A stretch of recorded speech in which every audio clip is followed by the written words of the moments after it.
Bueno, people! Tudo bom?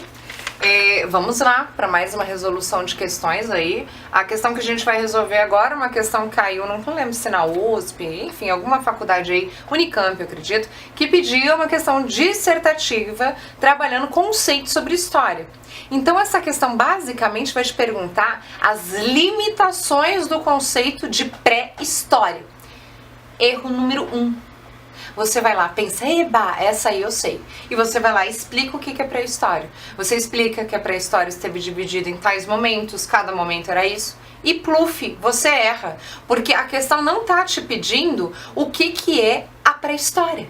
A questão está te pedindo os limites deste conceito de pré-história. Então a primeira coisa que você tem que pensar, pré-história. O que separa a pré-história da história? História antiga, história moderna e assim vai. É o que? A invenção da escrita.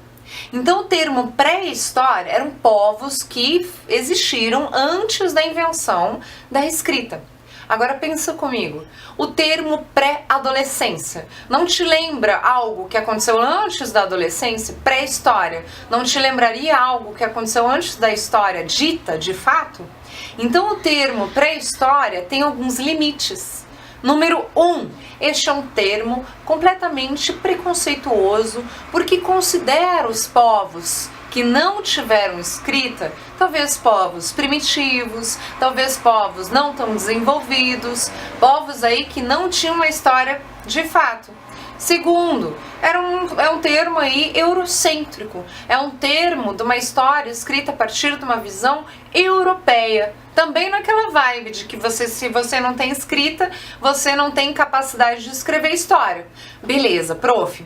Mas se a gente não tem escrita, como é que a gente vai construir a história desses povos pré-históricos? Ué, tem diversas fontes históricas que a gente pode usar. Número 1.